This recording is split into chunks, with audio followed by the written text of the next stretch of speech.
ہم سب اپنے اپنے طور پہ جو کچھ کر سکیں گے وہ ہم کریں گے. یہاں بڑے اچھے لوگ ہیں, بڑا شاندار ماضی میں وہ کام کرتے رہے ہیں. ان لوگوں نے دنیا کے کئی ملکوں میں کام کیا ہے. بڑی اچھی NGO ہے ہوپ فار مین کائنڈ, ان کے ساتھ مل کر ہم کام کر رہے ہیں. میں امید کرتا ہوں کہ پاکستان میں ہم پاکستانیوں کے دکھ کو بانٹنے میں اپنا رول پلے کریں گے اور ہم کچھ ایسا کر پائیں گے جس سے سب کا نہیں تو بہت سارے لوگوں کا ہم دکھ اور درد بانٹ پائیں.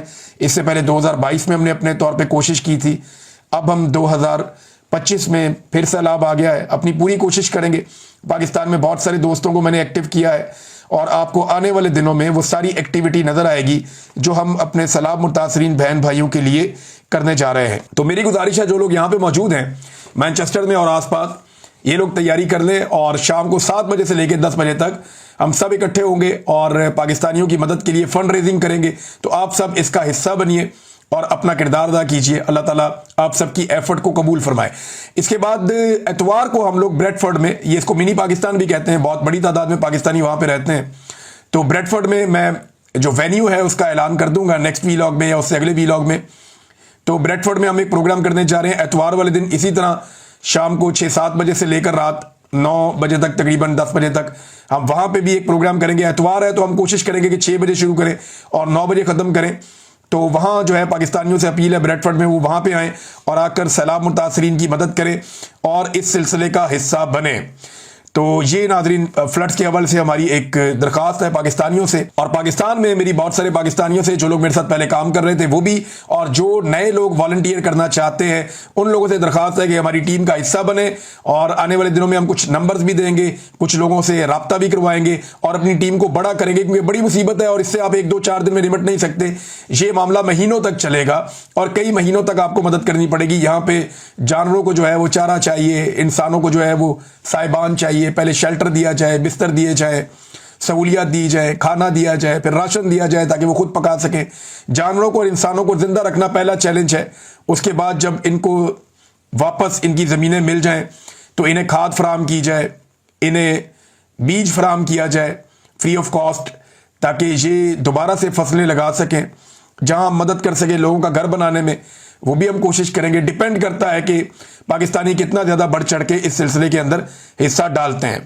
ناظرین, الیکشن کمیشن آف پاکستان نے پنجاب کے جو 9 حلقوں میں ضمنی الیکشن ہونے جا رہا تھا اس کو روک دیا ہے, اور اس کی ایک بڑی وجہ یہ بھی بتائی جا رہی ہے کہ پاکستان تحریک انصاف نے وہاں پہ بائیکاٹ کر دیا تھا.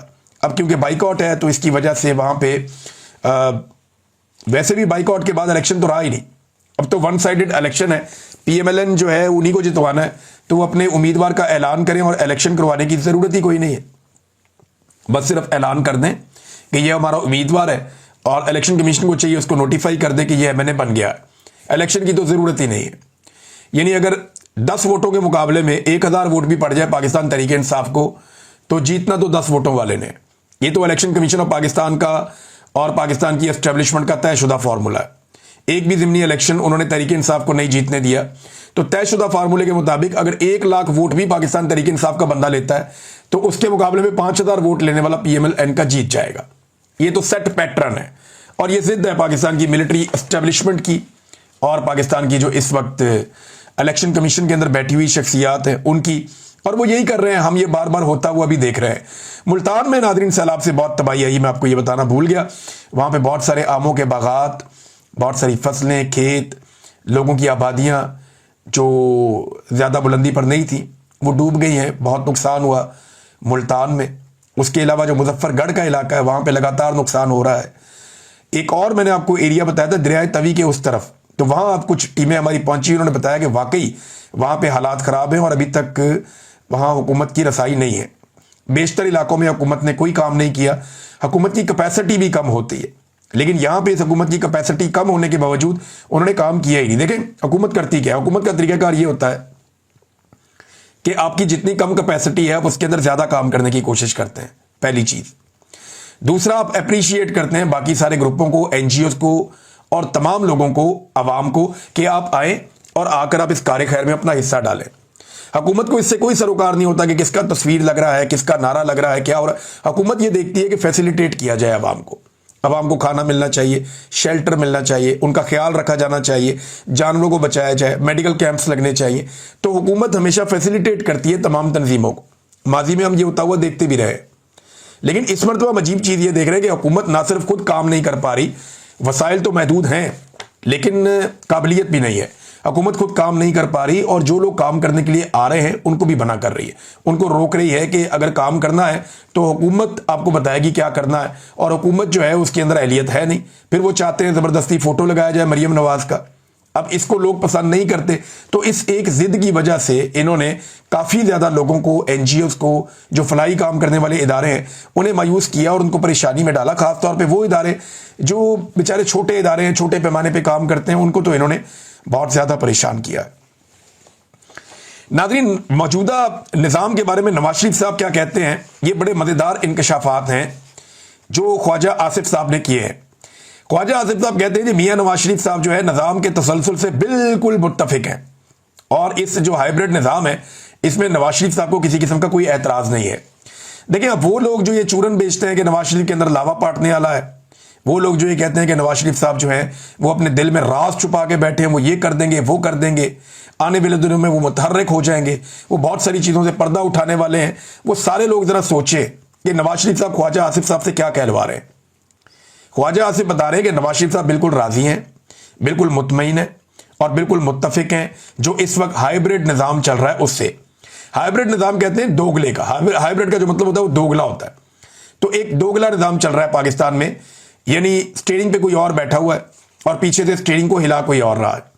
کٹ پتلی حکومت چل رہی ہے پاکستان میں، ان کی ڈوریاں کسی اور کے ہاتھ میں ہیں، وہ سب جانتے ہیں ملٹری اسٹیبلشمنٹ کے ہاتھ میں۔ تو نواز شریف صاحب اس سے خوش ہیں، راضی ہیں، انہیں کوئی دقت یا پریشانی نہیں ہے، خواجہ آصف صاحب نے یہ بتایا۔ اب اس میں سوال کیا گیا اینکر کی جانب سے کہ کیا نواز شریف گیو اپ کر چکے ہیں کیونکہ ووٹ سے عمران خان کا مقابلہ کرنا مشکل ہے۔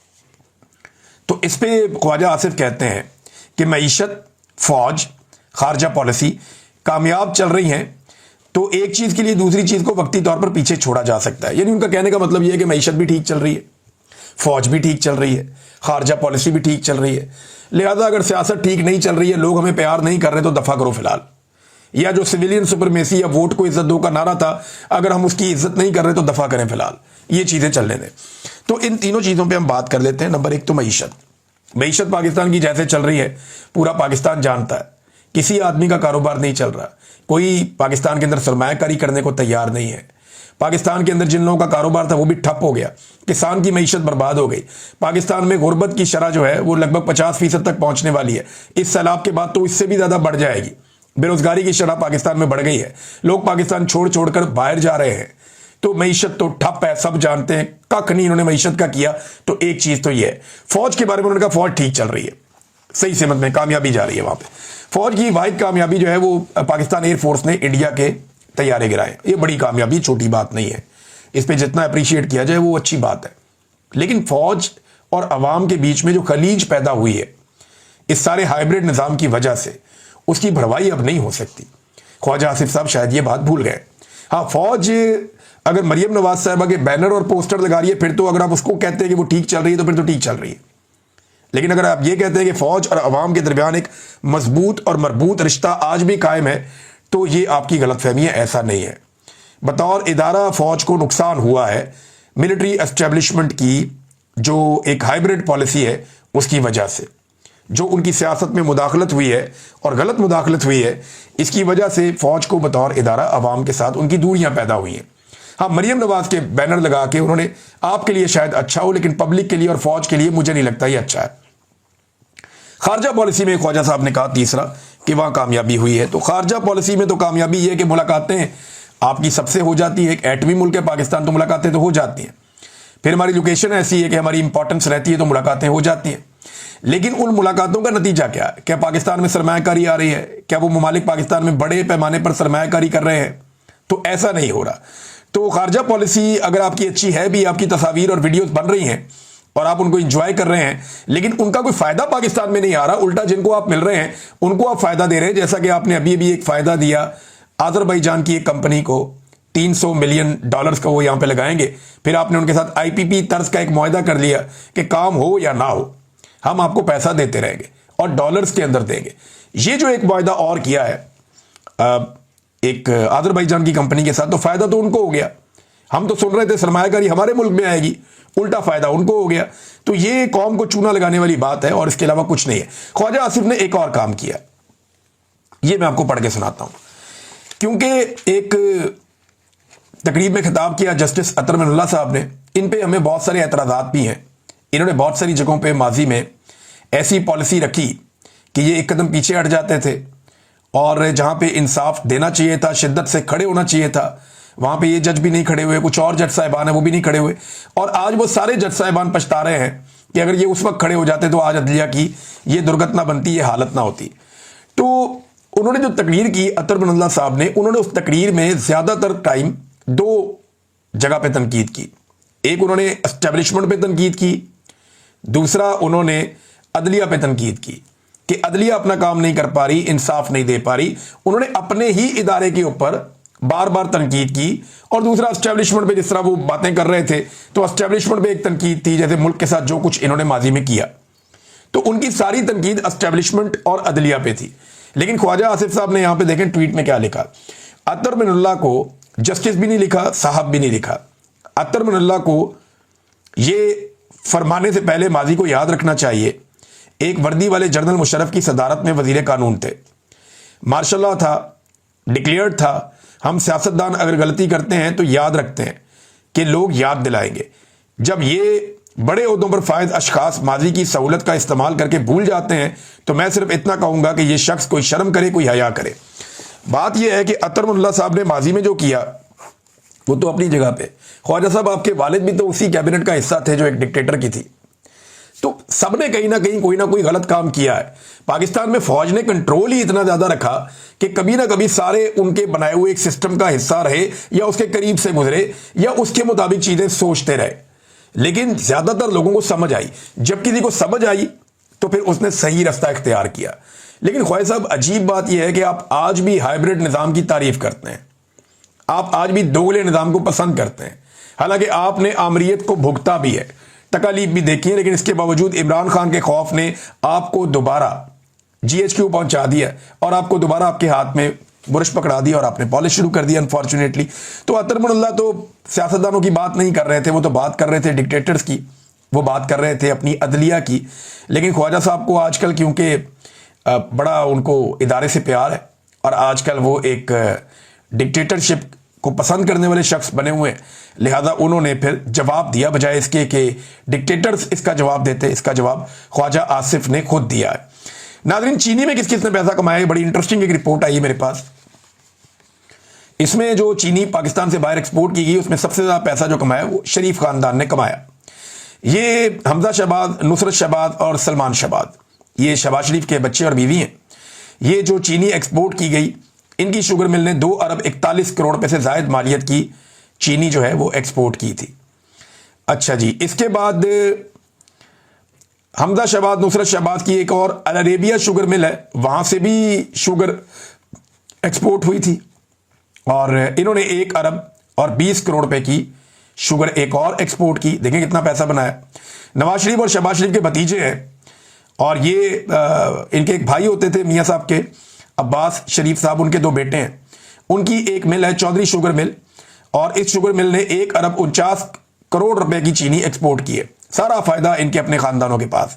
زرداری صاحب کے اومنی گروپ کے ایک دوست ہیں خواجہ عبد الغنی مجید, یہ ٹنڈوالا یار شوگر مل سے انہوں نے جو 91 کروڑ 70 لاکھ روپے کی چینی جو ہے وہ ایکسپورٹ کی تھی.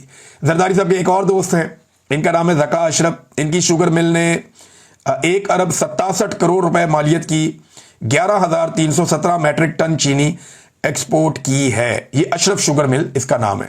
چودھری شجاعت حسین, یہ بھی حکومت کے قریبی لوگ ہیں, طاقتور لوگ ہیں. اچھا, انہوں نے چینی لیکن ایکسپورٹ نہیں کی اس عرصے میں. مونس سلائی, ان کی مل نے 3 ارب 33 کروڑ روپے مالیت کی 21,874 ٹن چینی ایکسپورٹ کی ہے. یہ مونس سلائی اور میاں عامر محمود جو ہے یہ اس میں پارٹنر ہیں. تو خالی مونس سلائی نہ سمجھے, میاں عامر محمود بھی شامل, اور میاں عامر محمود جو ہے وہ ایک ٹی وی چینل کے مالک بھی ہیں. تو ان کی جو رحیم یار خان شوگر مل ہے یہ وہاں سے جو ہے یہ گئی ہے. جہانگیر ترین صاحب کی شوگر ملز جو ہیں انہوں نے مجموعی طور پر 15 ارب روپے مالیت کی 99,000 ٹن چینی ایکسپورٹ کی. دیکھیں سارے لوگ حکومت کا حصہ ہے, سارا گیم سیاستدانوں نے ڈالا ہے. اور پیسہ بنایا انہوں نے اس کے اندر. دیکھ لیں آپ ناظرین. ملک ریاض کا جو مال آف اسلام آباد ہے اس کو ابھی نیلام کرنے کی تیاری ہو رہی تھی. معاملہ چلا گیا عدالت میں.